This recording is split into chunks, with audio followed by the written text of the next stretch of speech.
Hello friends, आज हम लोग वीडियो बनाने जा रहे हैं जो कि मेरा 5वां वीडियो होगा। और इससे पहले 4 वीडियोस हम बना चुके हैं जिसमें हम क्या पढ़ा रहे थे, पॉलिटी पढ़ा रहे थे। पॉलिटी का आज ये 5वां वीडियो है।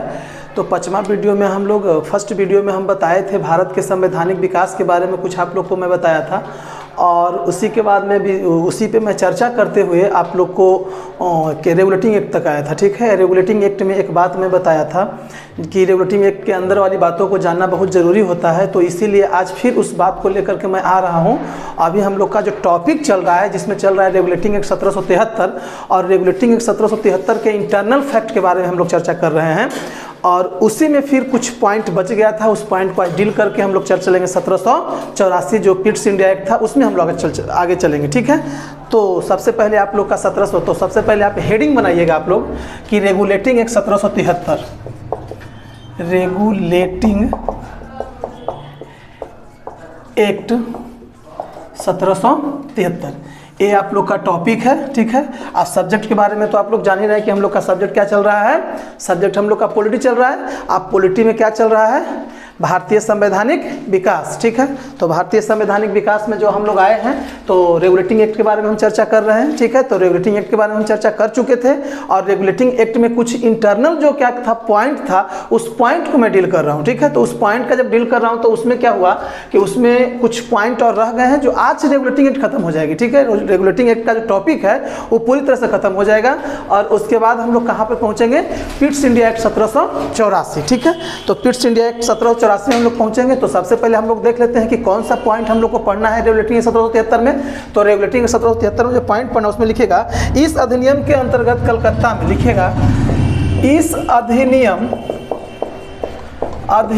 के अंतर्गत कलकत्ता में 1774 ईस्वी में 1774 ईस्वी में, ठीक है, 1774 ईस्वी में एक उच्चतम, क्या कहता है, एक उच्चतम न्यायालय की स्थापना की गई। एक उच्चतम न्यायालय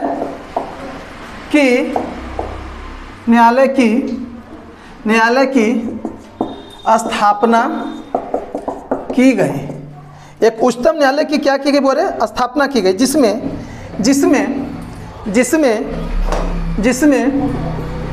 एक मुख्य न्यायाधीश और 3 अन्य न्यायाधीश थे। ठीक है, तो सबसे पहले एक बात आप लोग जानिए कि सबसे पहले हम क्या बताने जा रहे हैं बाबू कि ये रेगुलेटिंग एक्ट के कुछ इंटरनल फैक्ट है। तो रेगुलेटिंग एक्ट के इंटरनल फैक्ट में हम क्या बता रहे हैं, तो इस अधिनियम के अंतर्गत कलकत्ता में, चले तो जैसे ही हम बोले कि इस अधिनियम के अंतर्गत कलकत्ता में, तो किस अधिनियम के अंतर्गत, तो 1773 रेगुलेटिंग एक्ट अधिनियम के अंतर्गत कहाँ में बोले, तो कलकत्ता में। कलकत्ता में क्या हुआ था, एक उच्चतम न्यायालय की क्या की गई थी, स्थापना की गई थी। ठीक है ना, एक उच्चतम न्यायालय की स्थापना की गई, एक मुख्य न्यायाधीश और उसमें कितना, 3 अन्य न्यायाधीश थे। ठीक है, जिसमें एक मुख्य न्यायाधीश और 3 अन्य न्यायाधीश। ठीक है ना, तो एग्जाम में कैसे क्वेश्चन पूछता है, ठीक है ना, आपसे एक क्वेश्चन पूछ देगा कि कलकत्ता में उच्चतम न्यायालय की जो स्थापना किया गया था उस उच्चतम न्यायालय में कितने मुख्य न्यायाधीश थे। ठीक है, तो उसमें कहता है कि एक अन्य न्यायाधीश, ठीक ना, और उसमें एक मुख्य न्यायाधीश और उसमें 3 क्या थे, अन्य न्यायाधीश थे। ठीक है ना, तो यहाँ पे यही बात आपको याद रखना है कि एक मुख्य न्यायाधीश और 3 अन्य न्यायाधीश थे। तो एक मुख्य न्यायाधीश और 3 अन्य न्यायाधीश कहाँ में थे, तो एक मुख्य न्यायाधीश और 3 अन्य न्यायाधीश रेगुलेटिंग एक्ट 1773 का जो रेगुलेटिंग एक्ट था उसी में कलकत्ता में उच्चतम न्यायालय की स्थापना हुआ था। कौन सा डेट में, 1774 में, यानी रेगुलेटिंग एक्ट के 1 साल बाद। जब रेगुलेटिंग एक्ट 1773 में आया था उसकी 1 ईयर कहने का मतलब होता है, यानी 1 साल बाद 1774 ईस्वी में एक उच्चतम न्यायालय की क्या की गई थी, स्थापना की गई थी। और उच्चतम न्यायालय की एक स्थापना की गई थी जिसमें क्या कहता है कि एक मुख्य न्यायाधीश और 3 अन्य न्यायाधीश थे। ठीक है, अब इसके बाद ये पॉइंट हो गया। इसके बाद फिर हम अब इसके रेगुलेटिंग एक्ट के अंदर में नेक्स्ट पॉइंट को बोल रहा हूं। ठीक है, तो सबसे पहले आप लोग एक लिख लीजिएगा कि इस अधिनियम, ठीक है ना, इस अधिनियम के अंतर्गत कलकत्ता में 1774 ईस्वी में एक उच्चतम न्यायालय, ठीक है ना। अब सबसे पहले आप लोग लिखिएगा बाबू, लास्ट बार मैं बोल रहा हूं कि इस अधिनियम के अंतर्गत कलकत्ता में, कहां में, कलकत्ता में, कौन से डेट में, 1774 ईस्वी में, ठीक है, एक उच्चतम न्यायालय, क्या कहता है, एक उच्चतम न्यायालय की कौन सी की गई थी, स्थापना की गई थी, ठीक है ना। उसमें क्या कहता है, एक मुख्य न्यायाधीश और फिर क्या कहता है कि 3 अन्य न्यायाधीश। ये 3 को बात को पहले अंडरलाइन कीजिएगा, ठीक है। कलकत्ता में कौन से डेट में, 1774, इसको एकदम हमेशा याद रखिएगा, 1774। जो भी आपको डील हम करवा रहे हैं उसमें जो डेट वाली बात है, तो डेट वाली बात को एकदम समझिए कि माथा में एकदम संयोग करके रखना है, ठीक है ना। इसी जब तक संयोग करके नहीं रखिएगा तो फिर एग्जाम में क्वेश्चन छूट जाएगा, हमको फिर डील करवाने से कोई फायदा नहीं होगा। मैं डील इसीलिए करवा रहा हूं और पहले ही बताया था 1773 का रेगुलेटिंग एक्ट जब हम स्टार्ट किए थे उसी में इस बात को हम बताए थे बुआरे कि ठीक है ना, कि रेगुलेटिंग तो सब लोग जानते हैं कि 1773 में आ गया, ठीक है, लेकिन 1773 में आया तो रेगुलेटिंग एक्ट आने का कारण क्या था, रेगुलेटिंग एक्ट में क्या घटना घटा था, रेगुलेटिंग एक्ट में कौन सी चीजें आए थे, ठीक है। तो देखिए रेगुलेटिंग एक्ट में कौन कौन सी चीज आ रहा है, तो रेगुलेटिंग एक्ट में पहले भी हम चर्चा कर चुके हैं 1773 वाला में, और यहाँ पे क्या आ रहा है कि 1774 में, ठीक है ना, 1774 में कोई चीज हो रहा है, एक उच्चतम न्यायालय की स्थापना हो रहा है, ठीक है ना। एक उच्चतम न्यायालय की स्थापना हो रहा है, कहाँ में हो रहा है, कलकत्ता में हो रहा है। और कलकत्ता में जब उच्चतम न्यायालय की स्थापना हो रहा है तो उसमें के वो मुख्य न्यायाधीश है बोले, तो एगो मुख्य न्यायाधीश है, के वो उसमें कहने का मतलब कि अन्य न्यायाधीश है, तो उसमें 3 गो अन्य न्यायाधीश है। यहाँ पे हम लिखवाए ना है कि 3 अन्य न्यायाधीश, आप लिखना चाहेंगे तो ऐसे हिंदी में लिख सकते हैं कि 3 अन्य न्यायाधीश थे, ठीक है ना। तो अब दिमाग में बैठेगा कि 1773 का रेगुलेटिंग एक्ट था, तो सबसे पहला क्वेश्चन आपका हो गया कि 1773 में रेगुलेटिंग एक्ट आया, और 1773 में जब रेगुलेटिंग एक्ट आया तो उसमें क्या हुआ कि 1774 में जाकर के कलकत्ता में उच्चतम न्यायालय की स्थापना हुई। उच्चतम न्यायालय की जब स्थापना हुआ उसमें एगो मुख्य न्यायाधीश, एगो मुख्य न्यायाधीश और उसमें कितना, 3 अन्य न्यायाधीश। एकदम दिमाग में बैठेगा, एक मुख्य न्यायाधीश और 3 अन्य न्यायाधीश, एकदम इसको एकदम दिमाग में बैठेगा कि क्या बैठेगा बोले कि एक मुख्य न्यायाधीश और 3 अन्य न्यायाधीश, ठीक है। तो 3 अन्य न्यायाधीश हो गए, ठीक है ना। कौन से डेट में, तो 1774 में। कहां में, तो कोलकाता में। कौन से डेट में, तो रेगुलेटिंग 1773 में। कितने मुख्य न्यायाधीश, तो उसमें एक मुख्य न्यायाधीश। कितने अन्य न्यायाधीश, तो उसमें 3 अन्य न्यायाधीश। बस यही बात को तो दिमाग में बैठाना है। तो अब इसी को किसी आदमी को लगता होगा कि सर बार बार एक चीज को बोल रहे हैं, बार बार मेरे बोलने के पीछे मजबूरी है बाबू, बार बार मैं इसीलिए बोलता हूं कि ताकि आपका दिमाग में जाकर के एकदम सटीक बैठ जाए, ठीक है ना। क्या सटीक बैठ जाए, अब आपसे कोई क्वेश्चन पूछेगा कि कलकत्ता में कौन से डेट में उच्चतम न्यायालय की स्थापना हुआ था, तो 1774 में हुआ था, और उसमें कितने मुख्य न्यायाधीश थे, तो उसमें एक मुख्य न्यायाधीश थे। उसमें कितने अन्य न्यायाधीश थे, तो उसमें 3 अन्य न्यायाधीश थे। और कहां में स्थापित हुआ था, तो कलकत्ता में स्थापित हुआ था। और कौन से एक्ट में स्थापित हुआ था, 1773 रेगुलेटिंग में हुआ था, ठीक है। चूंकि मैं पिछले वीडियो में इस बात का चर्चा कर चुका हूं कि जब भी हमारा जो भी कहने का मतलब कि हमारा संविधान का जो विकास हुआ है, तो संविधान का विकास क्रमिक और बहुत धीमी गति से हुआ है, ठीक है ना। 1773, 1774, ठीक है, ये क्रमिक जा रहा है। हम बताए भी थे कि 1 2 3 4 क्रमिक है, ठीक है ना। उसी तरह से 1774 अब आगे देखिए कि फिर क्या होता है, ठीक है ना। तो ये पॉइंट यहाँ पे हो गया। अब इसको मैं मिटा देता हूँ बाबू, और एक बार लास्ट बार मैं बोल देता हूँ कि इस अधिनियम के अंतर्गत कलकत्ता में 1774 ईस्वी में एक उच्चतम न्यायालय की स्थापना की गई, एक स्थापना की गई, ठीक है। यहां तक लिखे होंगे कि एक स्थापना की गई और स्थापना की एक मुख्य न्यायाधीश, ठीक है, एक मुख्य न्यायाधीश और 3 अन्य न्यायाधीश थे। बस यहीं तक लिखना है। इसके बाद मैं इसको मिटा देता हूं, ठीक है। अभी हम लोग रेगुलेटिंग एक्ट में ही चलेंगे, यहाँ एरो के साइन देना है बाबू, और अभी हम लोग रेगुलेटिंग एक्ट में चलेंगे।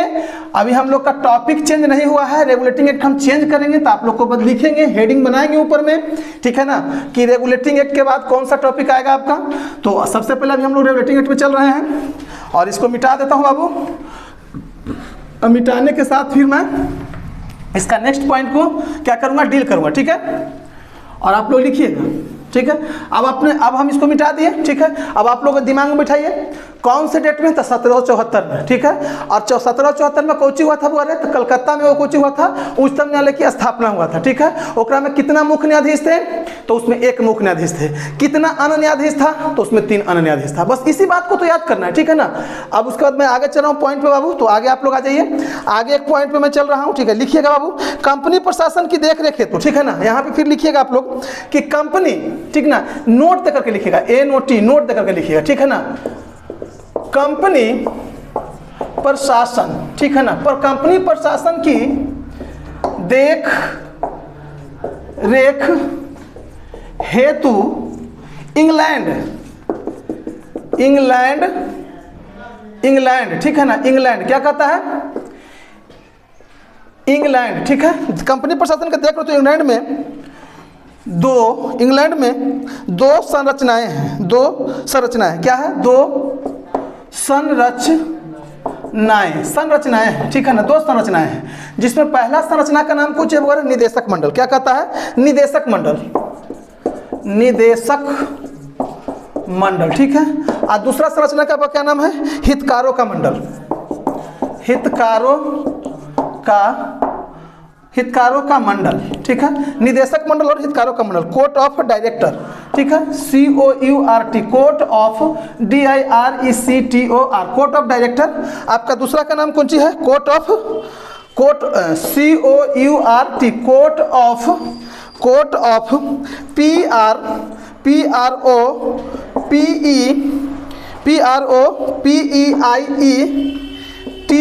PROPEIETOURS, ठीक है, प्रोप्रिएटर्स, ठीक है, प्रोप्रिएटर्स, ठीक है। तो सबसे पहले आप लोग चलिएगा, ठीक है ना, छोड़िए ना इंग्लिश से, यहाँ से हमको नहीं, हमको इसको मतलब, हमको सिर्फ इससे मतलब है कि निदेशक मंडल और हितकारों का मंडल, ठीक है ना, निदेशक मंडल और हितकारों का मंडल, ठीक है ना। अब यहाँ पे कहता है रेगुलेटिंग एक्ट 1773, ठीक है ना, तो रेगुलेटिंग एक्ट 1773 में घटना और घटा है, ठीक है ना, जिसको क्या नाम है कि इंग्लैंड क्या कहता है, नोट में हम लिख रहे हैं इसको बाबू रे, कि कंपनी प्रशासन की देख रेख हेतु। अब जैसे हम कंपनी का चर्चा किए तो कंपनी का चर्चा मैं पिछले वीडियो में कर चुका हूँ, ईस्ट इंडिया कंपनी, ठीक है। तो ईस्ट इंडिया कंपनी, तो वही इतना बड़ा रूप यानी रूल रेगुलेशन, हम पहले क्या बताए थे कि छोटे छोटे शब्दों को संयोग करके, ठीक है ना, इतना बड़ा आज विशाल चट्टान की तरह भारत के संविधान का विकास हुआ है। तो इसी में से इसी बात से हम कह रहे हैं, यहाँ पे कहा दिया कि कंपनी के प्रशासन, ठीक है ना, तो कंपनी के प्रशासन तक, कंपनी तो हम पिछला वीडियो में पढ़ा ही चुके हैं, ठीक है। कंपनी प्रशासन की देख रेख हेतु, ठीक है ना, कंपनी प्रशासन की देख रेख हेतु इंग्लैंड में कितना संस्था है, इंग्लैंड में दो संरचनाएं हैं। क्या कहता है कि इंग्लैंड में कितना संरचना है बाबू रे, दो संरचनाएं हैं। क्या कितने संरचनाएं हैं, दो संरचनाएं, ठीक है ना। तो इंग्लैंड में दो संरचनाएं हैं, तो पहला संरचना का नाम कुछ है निदेशक मंडल, ठीक है, और दूसरा संरचना है कुछ नाम है हितकारों का मंडल, ठीक है ना। अब आपको इतने दिमाग में रखना होगा कि कंपनी प्रशासन की देख रेख है, तो कंपनी प्रशासन की देख रेख है, तो यानी कंपनी सही ढंग से चल रही है कि नहीं हो रहा है। प्रशासन कहने का मतलब हो गया कि यदि मान लीजिए कि हमारे पिताजी हैं, तो हमको देख रेख कर रहे हैं, जो कुछ कर रहे हैं प्रशासन कर रहे हैं, मतलब हमको देख रेख कर रहे हैं, कहने का मतलब कि हमको देख रहे हैं कि पढ़ेगा नहीं पढ़ेगा, कुछ करेगा नहीं करेगा, कहने का मतलब होता है इसका क्या है, वो हमको देख रेख कर रहे हैं, जो प्रशासन कर रहा है, ठीक है ना। प्रशासन करने का मतलब थाने पुलिस तक कानून में मत चलिएगा। प्रशासन करने का मतलब कि छोटा चीज को नहीं, कहने का मतलब कि हमारे हमारे घर में मतलब जी 4 गो हैं लोग, 4 जन हैं, तो 4 जन हैं, तो 4 जन को प्रशासन करना है, देख रेख कर रहा है। एज एक गार्जियन, एक घर का जो मुखिया है वो हम लोग को क्या कर रहे हैं, प्रशासन कर रहे हैं, जो हम लोग को देख रेख कर रहा है, तो वही वो प्रशासन अपने तरीके से कर रहे हैं, ठीक है ना। ज्यादातर लोग प्रशासन का मतलब समझ जाते हैं कि थाना पुलिस जो होता है उसके बारे में सर बोल रहा हूँ, उसके बारे में मैं नहीं बोल रहा हूँ। प्रशासन, हाँ वो भी प्रशासन ही है, लेकिन उनका कुछ काम अलग है। लेकिन हम सबसे पहले छोटे तबके से लेकर के चलते हैं, तो छोटे से क्या लेकर के चल रहे हैं कि घर में गार्जियन है, हम लोग को क्या कर रहे हैं, प्रशासन कर रहे हैं, देख रेख कर रहे हैं, तो क्या कर रहे हैं, प्रशासन कर रहे हैं, ठीक है ना। कोई भी हो, हम मतलब पर्सनली नहीं बोले, कोई भी व्यक्ति हो, ठीक है ना, जो अपने घर के मुखिया है, तो उनको घर को कैसे चलाना है, ठीक है ना, अब उसको देख रेख कर रहे हैं, चला रहे हैं, एज ए प्रशासन कर रहे हैं। तो अब यहाँ पे हम क्या कर रहे हैं कि कंपनी प्रशासन की, ठीक है ना, तो कंपनी तो है, तो कंपनी प्रशासन की देख रेख है, तो क्या कहता है, कंपनी प्रशासन की देख रेख है। तो इंग्लैंड में 2 संरचना है, कितने संरचना है बोले, 2 संरचना है, कहाँ में, इंग्लैंड में, ठीक है ना। कंपनी प्रशासन की देख रेख है, तो इंग्लैंड में 2 संरचनाएं हैं, और 2 संरचना में से सबसे पहला संरचना का नाम कुछ है निदेशक मंडल, और दूसरा संरचना का नाम है कुछ हितकारों का मंडल, ठीक है ना। निदेशक मंडल और हितकारों का मंडल, तो निदेशक मंडल और कदम दिमाग में बैठा लीजिएगा, कितने संरचना है, 2 संरचना है। पहला संरचना का नाम कुछ है निदेशक मंडल, निर्देशक नहीं, निदेशक, क्या कहता है, निदेशक, कोर्ट ऑफ डायरेक्टर्स, ठीक है ना, निदेशक मंडल, और दूसरा क्या कहता है, हितकारों का मंडल, ठीक है ना, हितकारों का मंडल। आप दिमाग में बैठा लिए। अब रेगुलेटिंग एक्ट में कहने का मतलब होता है कि इंग्लैंड में 2 संरचनाएं बनी, 2 संरचना बनी, ठीक है ना। उसमें पहला संरचना का नाम है निदेशक मंडल, और दूसरा संरचना का नाम है हितकारों का मंडल, ठीक है ना। मैं फिर से इस बात को दोहरा देता हूं कि मैं बार बार इसीलिए बोल रहा हूं ताकि जो भी बच्चे मेरे वीडियो को देखें उनके माथा में बात बैठ जाए कि केगो मंडल था, केगो संरचना था इंग्लैंड में, तो 2 गो संरचना था, और 2 संरचना में से पहला का नाम था निदेशक मंडल और दूसरा का नाम था हितकारों का मंडल, ठीक है ना। और ये सब जो बात हो रहा था, कौन सी में बात हो रहा था, रेगुलेटिंग एक्ट 1773 में बात हो रहा था, ठीक है ना। और 1773 में हम तो पहले ही बता दिए थे कि बउआ रे 1773 का रेगुलेटिंग एक्ट आया था, तो 1773 का रेगुलेटिंग एक्ट को हम डील करते हुए यहां तक हम पहुंचे हैं, ठीक है ना। शुरू से उसको हम डील कर रहे हैं, जो पिछला वीडियो में आपको मिलेगा, यानी 4th नंबर वीडियो में आपको मिल जाएगा, ठीक है। तो अब कहता है कि कंपनी प्रशासन प्रशासन की देखरेख हेतु इंग्लैंड में 2 संरचनाएं हैं। क्या कहता है? 2 संरचनाएं हैं। कितने संरचनाएं हैं? 2 संरचनाएं हैं। 2 संरचनाएं हैं। पहला कहता है निदेशक मंडल और दूसरा कहता है हितकारों का मंडल। निदेशक मंडल और हितकारों का मंडल, बस यहां तक आप लोग लिख लिए होंगे, ठीक है ना। लिखने के बाद क्या कहते हैं, इसको मिटा देता हूं, ठीक है। लास्ट बार मैं बोल देता हूं बाबू कि कंपनी प्रशासन की देखरेख हेतु इंग्लैंड में 2 संरचनाएं हैं। पहला संरचना है निदेशक मंडल और दूसरा संरचना है हितकारों का मंडल। अब मैं इसको मिटा दे रहा हूं बाबू, ठीक है। और इसके बाद फिर नेक्स्ट पॉइंट को मैं डील करूंगा समय को देखते हुए। और आप लोग इसको लिखिएगा और याद कीजिएगा। और याद करने के लिए तो हम कोई कोर कसर छोड़ते ही नहीं है। याद करने के लिए आपको रट के याद करने की जरूरत नहीं पड़ेगा। मैं इतने बार बोल ही देता हूं ना कि आप लोग को दिमाग में चल जाता होगा, आप लोग का एकदम जेहन में जाकर सेट हो जाता होगा। क्योंकि मेरा कोचिंग का भी तो नाम है स्टेटअप जीएस एकेडमी। और मैं पिछले वीडियो में इस बात का चर्चा भी किया था आप लोग के साथ में बाबू कि स्टेपअप जीएस एकेडमी रखने के पीछे मेरा क्या लॉजिक था।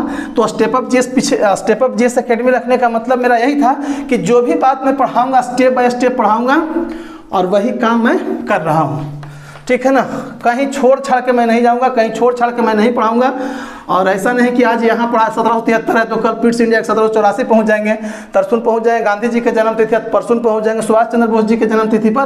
तो ऐसा नहीं, हम सब लोगों के बारे में चर्चा करूँगा, ठीक है ना। लेकिन लॉजिकली करूँगा और कहने का मतलब होता है एकदम स्टेप बाय स्टेप करूंगा, ठीक है। तो चलिए आप आगे हम लोग चलते हैं बुआ। तो आगे हम लोग कहाँ चल रहे हैं? आगे हम लोग चल रहे हैं, लिखिएगा सर एलिजा, लिखिएगा। अब एरो के साथ देकर लिखिएगा sir Elijah, sir Elijah Impey, Impey, sir Elijah Impey. क्या कहता है? सर एलिजा इम्पे इस उच्चतम न्यायालय, इस उच्चतम न्यायालय की, लिखिए ना, न्यायालय के मुख्य न्यायाधीश थे। क्या कहता है कि sir Elijah Impey, sir Elijah Impey, sir Elijah Impey इस उच्चतम न्यायालय के मुख्य न्यायाधीश। अब यहाँ पे दिमाग में रखना है सर एलिजा इम्पे, ठीक है ना। क्या कहता है कि sir Elijah Impey, sir Elijah Impey, sir Elijah Impey इस उच्चतम न्यायालय के मुख्य न्यायाधीश थी, ठीक है ना।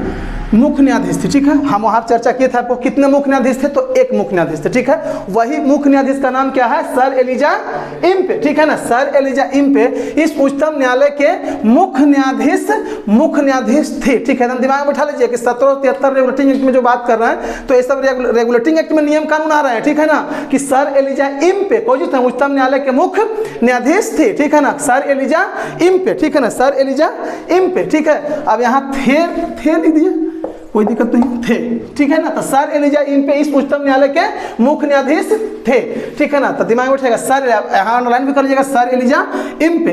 अब आप लोग को एकदम दिमाग में आ गया होगा कितने मुख्य न्यायाधीश? एक मुख्य न्यायाधीश। कितने अन्य न्यायाधीश? तो 3 अन्य न्यायाधीश, ठीक है ना। कितने कहने का मतलब था हित रचनाएं इंग्लैंड में, ठीक है ना। तो उसमें 2 रचनाएं थी। तो पहला का नाम कोई था? हितकारों का मंडल। दूसरा का नाम कोई था?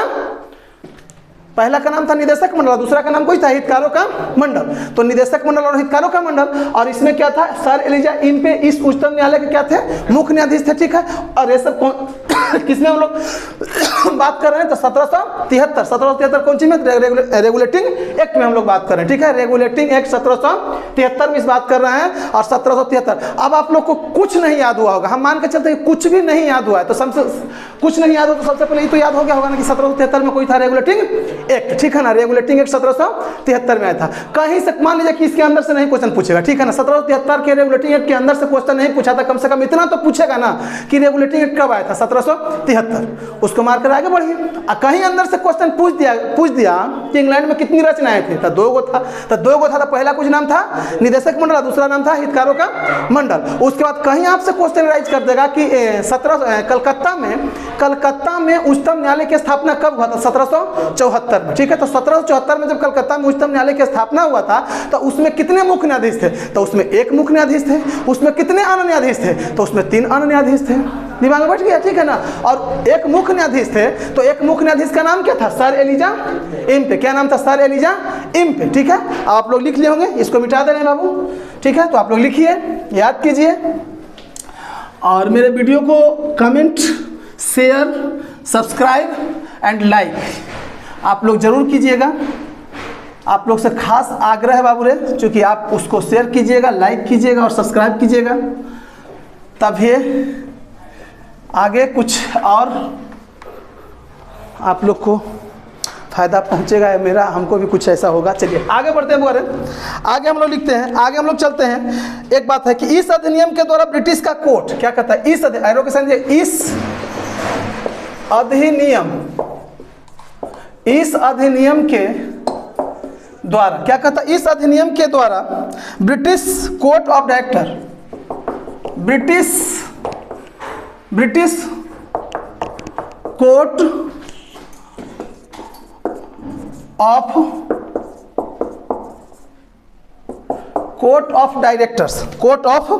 डायरेक्टर्स, जिसको कहते हैं कंपनी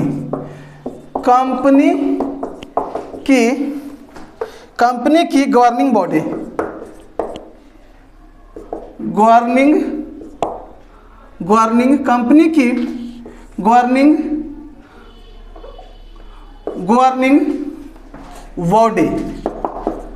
कंपनी की गवर्निंग बॉडी, कंपनी की गवर्निंग बॉडी के माध्यम से कंपनी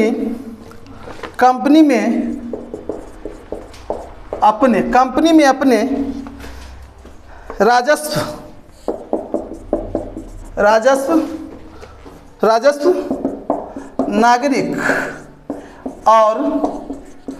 नागरिक और सैन्य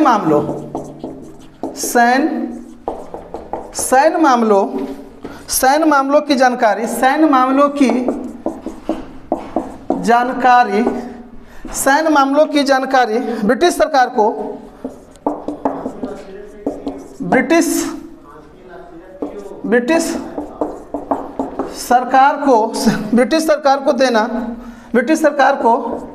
देना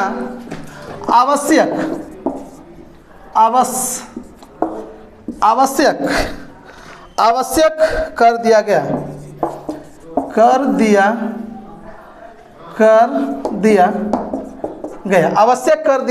अब सुनिए, कहता है रेगुलेटिंग एक्ट, क्या कहता है यहाँ, तो आप लोग जान रहे हैं रेगुलेटिंग एक्ट, ठीक है ना। अब रेगुलेटिंग एक्ट का एक लास्ट पॉइंट है, इसमें क्या कहता है कि इस अधिनियम के द्वारा ब्रिटिश कोर्ट ऑफ डायरेक्टर्स, क्या कहता है, ब्रिटिश कोर्ट ऑफ डायरेक्टर्स, ठीक है ना, ब्रिटिश कोर्ट ऑफ डायरेक्टर्स, जिसको हम लोग क्या कहते हैं, कंपनी की गवर्निंग बॉडी के माध्यम से, ठीक है ना। अब वहां तक उसको पहले छोड़ते हैं। अब हम क्या कर रहे हैं कि इस अधिनियम के माध्यम से, अब जैसे ही हम बोले कि इस अधिनियम के माध्यम से, तो किस अधिनियम के माध्यम से, रेगुलेटिंग एक्ट 1773। हम लोग का टॉपिक जो चल रहा है रेगुलेटिंग एक्ट 1773 का ही टॉपिक चल रहा है। अब कहता है कि इस अधिनियम के माध्यम, क्या कहता है कि इस अधिनियम के द्वारा, क्या कहता है बोले, इस अधिनियम के द्वारा ब्रिटिश कोर्ट, ठीक है, आप लोग लिखिएगा भी, British court of directors, bracket में क्या लिखे हैं, कंपनी की गवर्निंग बॉडी, ठीक है ना। ब्रिटिश कोर्ट ऑफ डायरेक्टर को कह रहा है कि कंपनी की गवर्निंग बॉडी, तो कंपनी की गवर्निंग बॉडी के माध्यम से कंपनी में अपने राजस्व, क्या कहता है, राजस्व, नागरिक और सैन्य मामलों, तीनों को देखा है, राजस्व को भी देखा है, नागरिक और सैन्य मामलों, ठीक है ना। तो राजस्व आप लोग समझ रहे होंगे, नागरिक आप लोग समझ रहे होंगे, सैन्य मामला को भी आप लोग समझ रहे होंगे, ठीक है, कि जानकारी ब्रिटिश सरकार को देना आवश्यक कर दिया। जानकारी किसको देना आवश्यक कर दिया, ब्रिटिश सरकार को देना आवश्यक कर दिया। तो सबसे पहले आप दिमाग में बिठाइएगा कि 1773 ईस्वी का जो रेगुलेटिंग एक्ट था, तो सबसे पहले आपको रेगुलेटिंग एक्ट आया कब, तो 1773। और रेगुलेटिंग एक्ट में कुछ हम इंटरनल बातों को आप लोगों को बता रहे थे। तो इंटरनल बात को जब हम बता रहे थे, तो उसमें क्या बता रहे थे बुआ, कि बहुत से टॉपिक आया था, ठीक है ना। तो टॉपिक आते आते हम लोग लास्ट टॉपिक में पहुंच चुके हैं, जिसका नाम क्या है कि रेगुलेटिंग एक्ट के अंदर में क्या था कि इस अधिनियम के द्वारा। तो जैसे ही आप लोग को बोला कि इस अधिनियम के द्वारा, तो किस अधिनियम के द्वारा, 1773 रेगुलेटिंग एक्ट के द्वारा, ठीक है। तो 1773 रेगुलेटिंग एक्ट के द्वारा ब्रिटिश कोर्ट ऑफ डायरेक्टर, जिसको कंपनी की कोची बोला जाता है गवर्निंग बॉडी, ठीक है ना, गवर्निंग बॉडी, ठीक है ना, इसका कंपनी की गवर्निंग बॉडी दिमाग में रखिए, कंपनी की गवर्निंग बॉडी के माध्यम से, माध्यम तो बतावे किए थे कि मान लिया जाए कि हम है, तो हमको पढ़ाई लिखाई का खर्चा देने का माध्यम मेरे पिताजी हैं, ठीक है। तो वही कह रहा है कि कंपनी के माध्यम, कहता है के माध्यम से कंपनी में अपने राजस्व, ठीक है, कंपनी में अपने राजस्व, राजस्व कहने का मतलब हो गया रुपया पैसा, जिसको आज हम लोग कहते हैं वित्त विभाग, ठीक है ना, जिसमें क्या कहा जाता है रुपया पैसा का ट्रांजैक्शन होता है। चाहे वित्त विभाग कोई भी पैसा को क्या करती है कि साल में एक बार जो खर्च करती है, चाहे साल में एक बार जो वित्तीय रिपोर्ट देना पड़ता है, उसको हम लोग कह रहे हैं, ठीक है। तो राजस्व, ठीक है ना, तो पहले राजस्व वसूली होता था, आज के डेट में नहीं। पहले वाला बात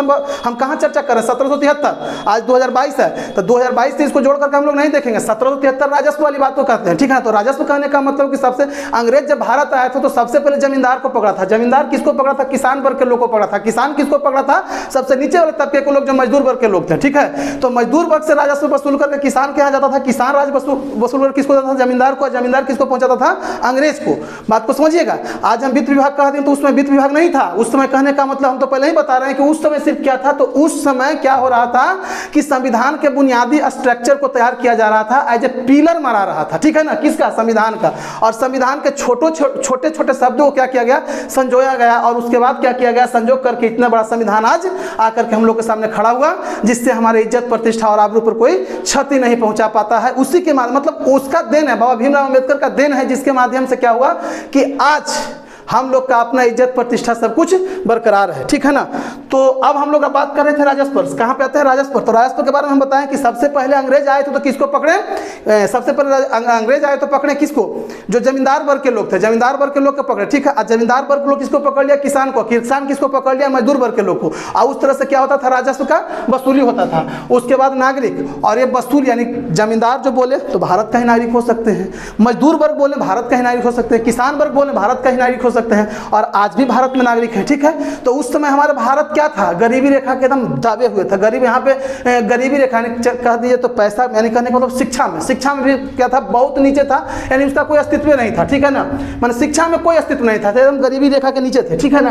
अब क्या कहता है? अब यहाँ पे कहता है गरीब राजस्व कहता है, नागरिक कहता है और सैन्य मामलों कहता है, ठीक है। तो राजस्व तो हो गया, नागरिक भी हो गया। अब आपको हम चलते हैं क्या? सैन्य मामलों, ठीक है ना। तो सैन्य मामलों कहने का मतलब कि कंपनी जो ब्रिटिश कंपनी जो आई थी 31 दिसंबर 1600 ईस्वी को, 31 दिसंबर 1600 ईस्वी को जो ब्रिटेन कंपनी आई थी, महारानी एलिजाबेथ उसको लेकर के आया था दक्षिण पूर्वी एशिया में क्या करने के लिए? व्यापार करने के लिए। उसी में कह रहा है कि कंपनी में अपने राजस्व, नागरिक और सैन्य मामलों। तो सैन्य मामलों, तो सैन्य मतलब सैनिक। सैनिक कहाँ से लाया जाता था? अंग्रेज से लाया जाता था। भारत के लोगों को भी रखा जाता था, ठीक है ना। तो भारत के लोग भी रहते थे, लेकिन जितना इंग्लैंड के लोग रहते थे उतना भारत के लोग नहीं रहते थे, ठीक है ना। यानी 100 को सैनिक को बहाल करना है तो उसमें कम से कम 75 से अब क्या रहते थे? इंग्लैंड के लोग रहते थे, 25 को भारत के लोग रहते थे, ठीक है। जिसको क्या कर सकते हैं? सैन्य मामलों को देख सकते हैं। मैंने सैन्य मामलों की जानकारी ब्रिटिश सरकार को देना आवश्यक कर दिया गया। सैन्य मामलों, इस सब के मामलों की जानकारी देना आवश्यक कर दिया गया। राजस्व के बारे में, नागरिक के बारे में और सैन्य मामलों के बारे में क्या कर दिया की जानकारी ब्रिटिश सरकार को देना आवश्यक कर दिया गया। किसको? ब्रिटिश सरकार को। यानी सुनिएगा क्या कहता है कि ईस्ट इंडिया कंपनी आया भारत में, व्यापार किया भारत से, और व्यापार करने के बाद यहाँ के जानकारी देना होता था कहाँ? क्योंकि वहीं के संसद में संविधान मैंने बन रहा था, वहीं से न बन करके ब्रिटिश कंपनी आया तब 1773 में ही न जाकर कहने का मतलब होता है कि बुनियादी ढांचा को तैयार किया गया। उससे पहले संविधान था कहाँ? ये तो वहां से वही वही क्या कहता है? Rule regulation. वही कहता है रूल रेगुलेशन। आज छोटा रूल रेगुलेशन जाकर के क्या हो गया? जितना बड़ा रूप धारण कर लिया। तो उसी में इस बात को कहा जा रहा है कि कौन कौन मामले में? राजस्व मामले में, नागरिक के मामले में और सैन्य मामलों में जानकारी किसको देना पड़ता था? ब्रिटिश सरकार को क्या करना पड़ता था? देना आवश्यक कर दिया गया। ब्रिटिश सरकार को देना आवश्यक कर दिया। दिमाग में रखिए कितना, कौन कौन मामले में, कौन कौन मामले में बुआ? राजस्व में, नागरिक में और सैन्य मामलों में। ये बात तो हो गया। और आपसे हम क्वेश्चन पूछते हैं, ठीक है ना। तो क्वेश्चन क्या पूछते हैं? तो सबसे पहले एक बात हमको बताइए कि 1773 में एक बात हम बताए थे, 1773 में एक बात हम बताए थे कि सबसे पहले 1700 यानी कहने का मतलब होता है कौन से डेट में कोलकाता में एक उच्चतम न्यायालय की स्थापना हुआ था? 1774 में। और 1774 में जब उच्चतम न्यायालय का स्थापना हुआ था तो उसमें कितने मुख्य न्यायाधीश थे? तो उसमें एक मुख्य न्यायाधीश थे। और जब एक मुख्य न्यायाधीश थे तो अन्य न्यायाधीश कितना था? 3 अन्य न्यायाधीश था। और 3 अन्य न्यायाधीश, एक मुख्य न्यायाधीश। तो हमको एक मुख्य न्यायाधीश का नाम बता दीजिए कि एक मुख्य न्यायाधीश कौन थे? तो सर एलिजा इम्पे। क्या थे? Sir Elijah Impey. और ये सब जो घटना घटित हो रहा था कौन से एक्ट में हो रहा था?